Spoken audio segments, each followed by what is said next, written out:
How does coffee affect the symptoms of depression in people with major depressive disorder?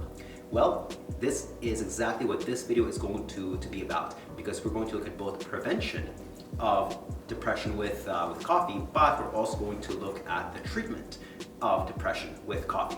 So what do we know about prevention? Well, there was one meta-analysis done that looked at a dose-response relationship between coffee consumption and depression.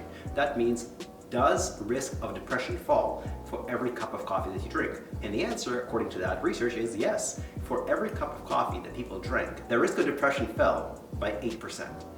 So this was true up until 504 milligrams of caffeine per day, which is equivalent to about 5 cups of coffee or so.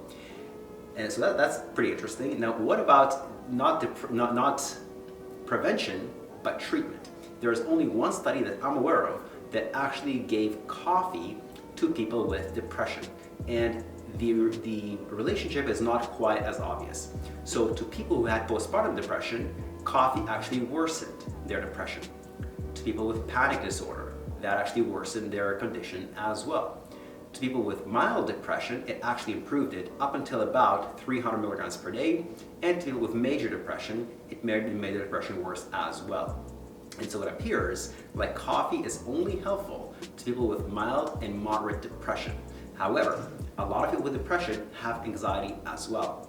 So be careful if that's you, because coffee makes anxiety worse, and that's pretty conclusive. So this is just a single study about coffee for depression.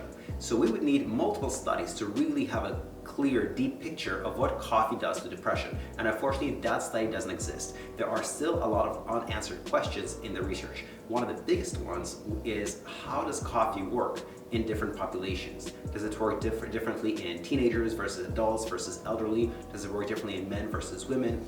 Does it work differently in people with newly diagnosed depression versus long-standing depression? So all these answers we just don't know yet, because the research does not exist yet.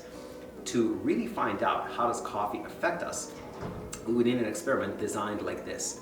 We would have to have people with depression divided into 2 groups. Before the study, they would have to abstain from coffee for about 2 to 4 weeks. And then their depressive symptoms would need to be measured right before the study, and the participants would need to be divided into 2 groups. Group number 1 gets coffee, group 2 gets decaf. Neither group knows what they're getting. And then they would drink coffee for between 1 and 3 months, and then at the end of the study, their depressive symptoms would need to be evaluated again. And then we'd have a very conclusive picture of how coffee affects these people.